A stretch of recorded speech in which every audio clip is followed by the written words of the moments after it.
ისევ კომენტარი, მრავალსტრიქონიანი, ერთსტრიქონიანი კომენტარი, აქაც ერთსტრიქონიანი კომენტარი, აქაც ერთსტრიქონიანი კომენტარი და აქაც ერთსტრიქონიანი კომენტარი. აი, ეს დარჩა კოდი.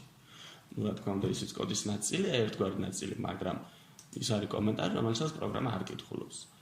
კარგი, ცვლადი არის შექმნილი, რომელიც იღებს მნიშვნელობას 4-ს ყოფს 2-ზე. ანუ ეს ნიშანი ვიცით, რომ არის გაყოფა, მაგრამ ახლა რა განსხვავება აქაც იგივე ცვლადია შექმნილი, რომელიც ისევ 4-ს ყოფს 2-ზე.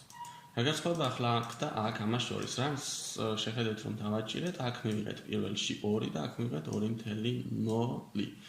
ესე იგი, ეს 2 გაყოფა რას აკეთებს? ამრგვალებს, ხო? 4.5 რომ დავწეროთ აქ და გავუშვათ, ნახეთ 2.0 დაგვიწერა, ის კი არ დაგვიწერა 2.0 და რაღაც. აი ერთი გაყოფა რომ მოვაშოროთ, გავუშვათ, ახლა დაგვიწერა უკვე 2.25. ესე იგი, ჩვენ თუ დავწერთ აქ 2 გაყოფის ნიშანს, ანუ 2 დრობს, ამ შემთხვევაში დაამრგვალებს ის და მიიღებს 2. მაგალითად 4.8 რომ დავწეროთ, გავუშვათ, მაინც 2 მივიღეთ სწორი პასუხი, ან ნაკლებობით ამრგვალებს, ხედავთ ხო? თუ ამას მოვშლით, მაშინ ზუსტ პასუხს მივიღებთ 2.4.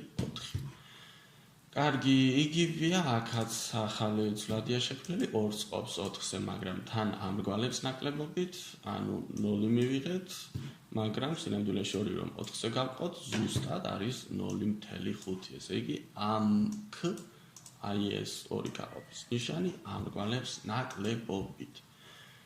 ეს არის აქთა სამახსოვრებელი, მეტი განსაკუთრებული არაფერი არ არის, რაც ახსნილი არ მქონდა წინა სამარჯვეშოებში, ანუ ცვლადია შექმნილი, ცვლადი იღებს გაყოფის მნიშვნელობას, შემდეგ ბეჭდავს ამ ცვლადის მნიშვნელობას.